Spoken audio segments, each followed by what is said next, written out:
Assalamualaikum warahmatullahi wabarakatuh.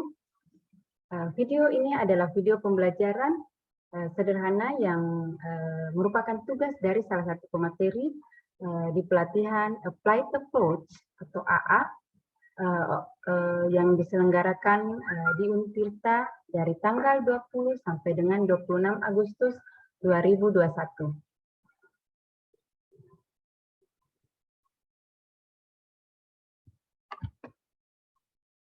Judul mata kuliah ini adalah Manajemen Pelayanan Publik, dan di slide ini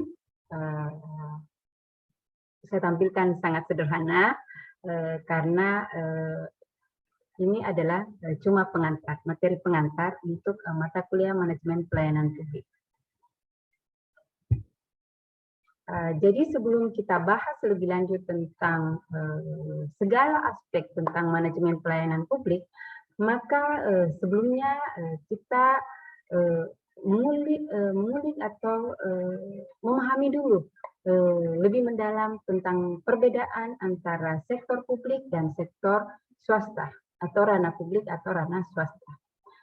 Jadi seperti terlihat di slide ini bahwa sektor publik orientasinya adalah untuk public service atau pelayanan publik. Jadi semua pelayanan yang diselenggarakan oleh organisasi publik atau organisasi negara itu semuanya diperuntukkan atau segala kegiatannya diperuntukkan untuk memberikan pelayanan kepada masyarakat. Dengan hasil akhir tentu saja adalah agar masyarakat yang membutuhkan pelayanan itu bisa merasakan kepuasan atas segala tindakan, atas segala pelayanan yang diberikan oleh aparatur negara, atau bahkan seharusnya bisa melebihi dari ekspektasi masyarakat. Dan untuk target pelayanan publik tersebut, maka setiap instansi atau setiap pemerintahan daerah di seluruh Indonesia itu kemudian diberlakukan standar pelayanan minimal. Ya, jadi diharapkan, ya sangat diharapkan bahwa semua instansi pemerintah mengacu kepada standar pelayanan minimal tersebut agar tidak terjadi kesenjangan yang terlalu jauh kualitas pelayanan antar satu instansi ke instansi lain atau antara suatu daerah ke daerah lain, seperti itu. Itu kalau ranah publik. Sedangkan pada ranah swasta, maka orientasinya bukan lagi public service, tetapi dia profit motif. Jadi kalau swasta kan penyelenggaranya atau yang memiliki itu adalah per orang atau komunitas, ya seperti itu. Jadi memang orientasinya mengarah lebih mengutamakan kepada keuntungan, ya, profit motif, seperti itu. Terus kemudian perbedaan selanjutnya adalah kalau publik itu lebih mengarah kepada legalistic approach, ya. Ini di poin ketiga. Jadi organisasi publik itu segala kegiatannya mengacu kepada pendekatan perundang-undangan, ya. Jadi semua kegiatan dilakukan oleh aparatur pemerintah itu didasarkan kepada peraturan yang berlaku. Makanya di kita di ilmu administrasi negara banyak sekali penelitian tentang implementasi kebijakan publik, ya, evaluasi kebijakan, gitu ya. Jadi karena segala tindak tanduk atau kemudian segala upaya pemberian pelayanan itu memang berbasis kepada peraturan perundang-undangan. Karena kan satu kebijakan pemerintah itu menjamin pelaksanaan suatu program pemerintah. Itu. Jadi sebagai warga negara kita bisa saja mengajukan komplain, ya, mengajukan keberatan atas pelayanan diterima. Jika kemudian dirasakan atau dinilai bahwa pelayanan yang diterima itu menyimpang dari peraturan yang berlaku, ya, seperti itu, atau peraturan yang menjadi rujukan dari pelaksanaan pelayanan tersebut.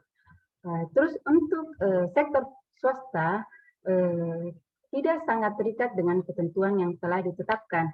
Sebab karena orientasinya adalah profit motif, ya, karena keuntungan, karena semata-mata adalah untuk pencapaian keuntungan yang besar, maka terkadang di perusahaan-perusahaan itu kita mengabaikan peraturan, ya, kita mengabaikan peraturan sepanjang itu tidak melanggar SOP, walaupun sebenarnya tetap ada SOP-nya, ya, sepanjang tidak melanggar SOP yang yang sangat dikedepankan. Tapi jadi kalau misalnya dinilai, ya, misalnya pimpinan perusahaan menilai bahwa kegiatan ini bisa menguntungkan atau proyek ini bisa menguntungkan sangat besar kepada perusahaannya, maka bisa saja beberapa peraturan itu diabaikan, tergantung kebijakan pemilik perusahaan, seperti itu. Oke, untuk selanjutnya, perbedaan selanjutnya bisa dilihat bahwa jika di sektor publik maka sangat birokrasi, ya, jadi sampai saat ini pun, ya, itu kita organisasi publik itu masih terkesan, ya, masih sangat terkesan bahwa sangat berbelit, bahwa banyak sekali jenjang-jenjang atau alur-alur pelayanan yang harus dilalui untuk kemudian bisa mendapatkan hasil dari pelayanan yang diinginkan, yang dibutuhkan. Seperti itu. Sedangkan pada sektor swasta, maka orientasi utamanya adalah hasil, ya, jadi profit. Jadi bisa saja beberapa alur itu kemudian dipersingkat atau dipangkas malah, ya, atau misalnya ada satu pelanggan atau customer yang kemudian bisa langsung dilayani oleh pimpinan bila ada prioritas untuk VVIP, customer VVIP, untuk kemudian bisa langsung mendapatkan dengan cepat apa yang dia proses yang dia inginkan untuk sebuah kerjasama, ya, kerjasama yang menguntungkan bagi perusahaan. Selanjutnya, perbedaan selanjutnya itu pada organisasi publik atau instansi publik itu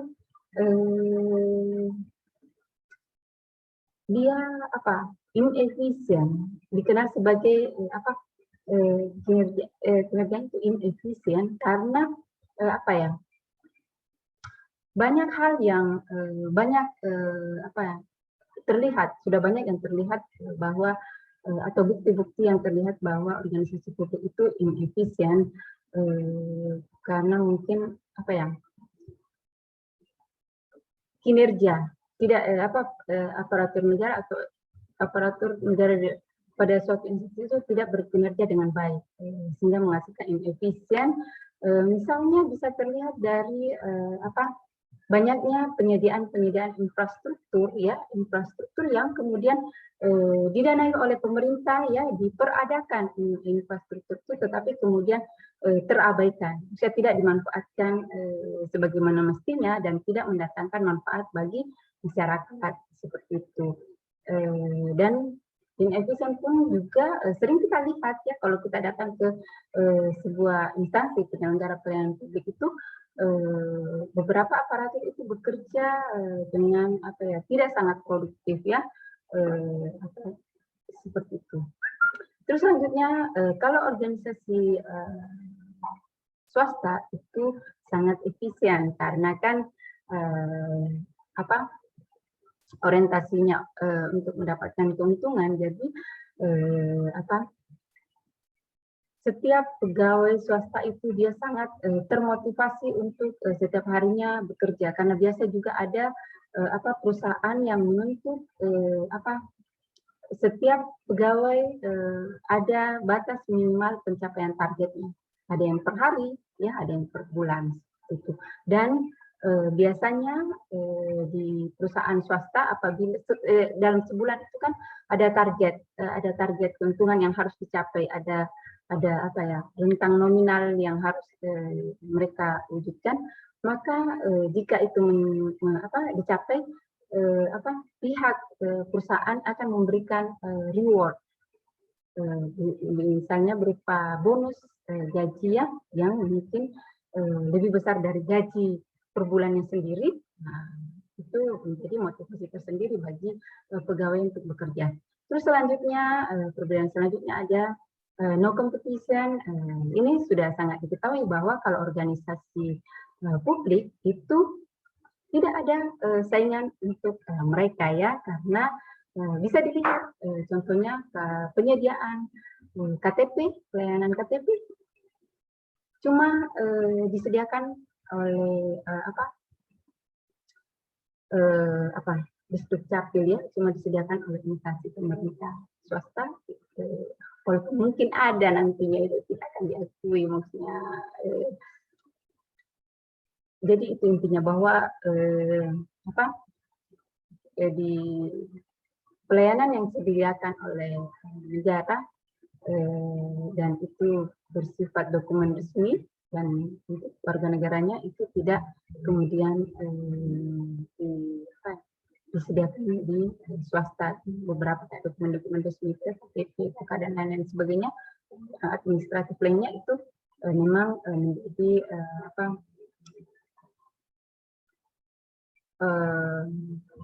menjadi otoritas dari penyelenggara publik untuk menyediakannya.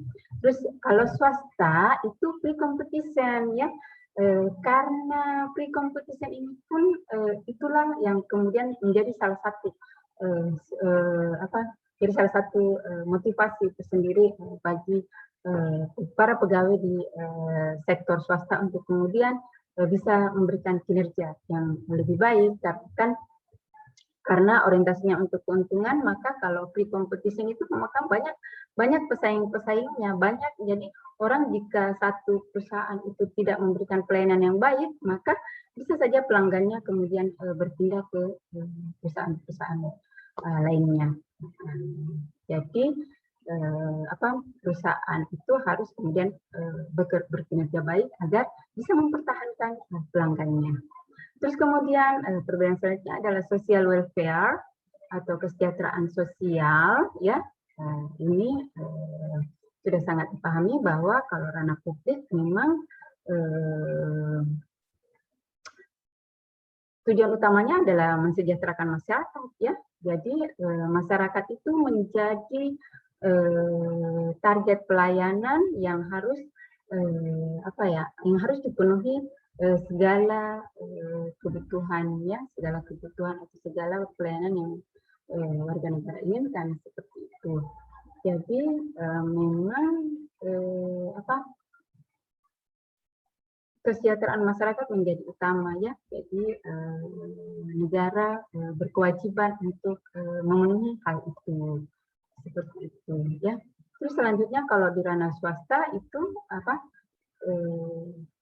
memperhitungkan kesejahteraan individu atau kelompoknya, seperti itu, ya. Jadi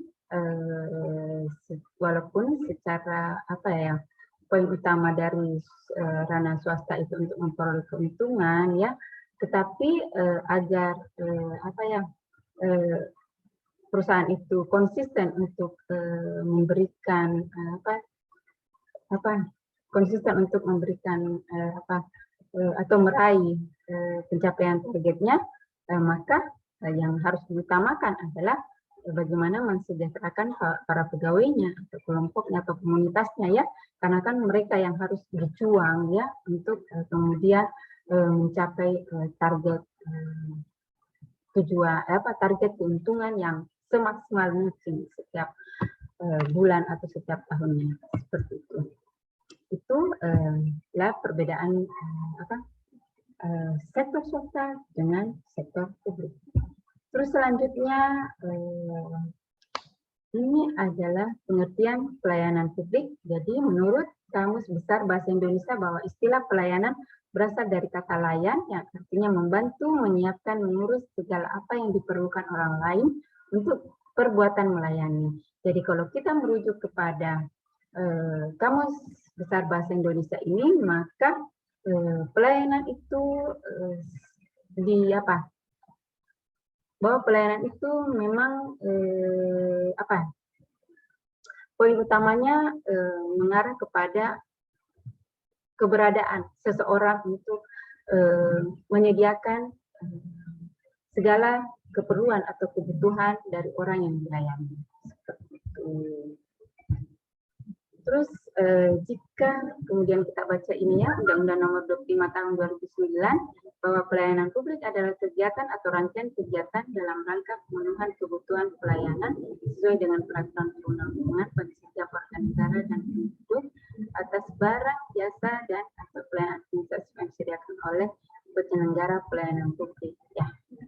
Jadi di undang-undang ini sudah jelas bahwa segala penyelenggaraan pelayanan publik itu berbasis kepada perundang-undangan dan diperuntukkan kepada warga negara dan penduduk. Jadi warga negara dan penduduk itu berbeda juga pemahamannya.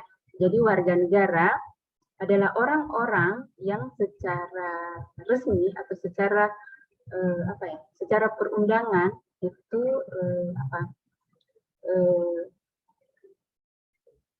secara perundangan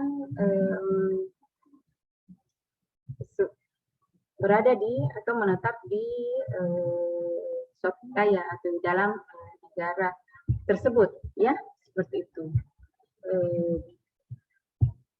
Jadi warga negara adalah orang-orang yang secara resmi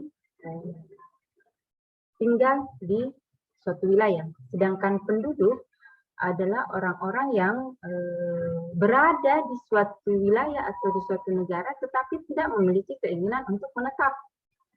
Misalnya itu turis, ya, atau wisatawan, atau kemudian seseorang yang mendapatkan beasiswa di negara lain, seperti itu ya. Jadi dia cuma menetap selama masa studinya, misalnya 3 tahun, ya, 4 tahun, seperti itu. Nah, terus kemudian penduduk atas, ya, ini ya. Jadi ada barang, jasa atau pelayanan administratif. Jadi ini adalah barang, jasa atau pelayanan administratif itu adalah kelompok pelayanan, ya, kelompok atau jenis-jenis pelayanan publik sebagaimana sudah tertuang atau dijelaskan di dalam Menpan nomor 63 tahun 2003 tentang pedoman umum penyelenggaraan pelayanan publik. Jadi pelayanan administratif itu adalah segala pelayanan yang diberikan oleh penyelenggara pelayanan publik yang hasil akhirnya adalah produk, maksudnya dokumen, ya, dokumen. Jadi misalnya KTP, kartu keluarga, apalagi ya, keterangan kematian, akta lahir, dan lain sebagainya. Sedangkan pelayanan barang itu adalah suatu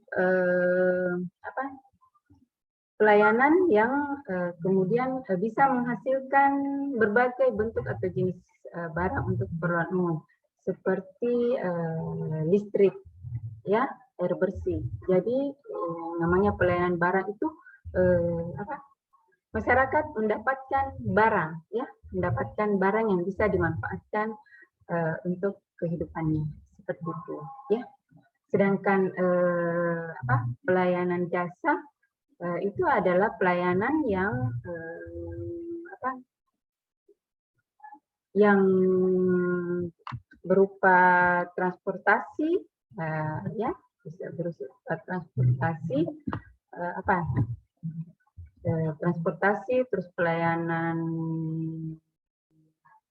kesehatan ya kayak di rumah sakit itu. Jadi dengan begitu bahwa pelayanan jasa adalah unit layanan yang menyediakan infrastruktur dan fasilitas pendukung. Saya kira demikian karena ini hanyalah untuk pemenuhan tugas dari pelatihan approach. Jadi demikian untuk pengantar mata kuliah manajemen pelayanan publik. Oke, Assalamualaikum warahmatullahi wabarakatuh.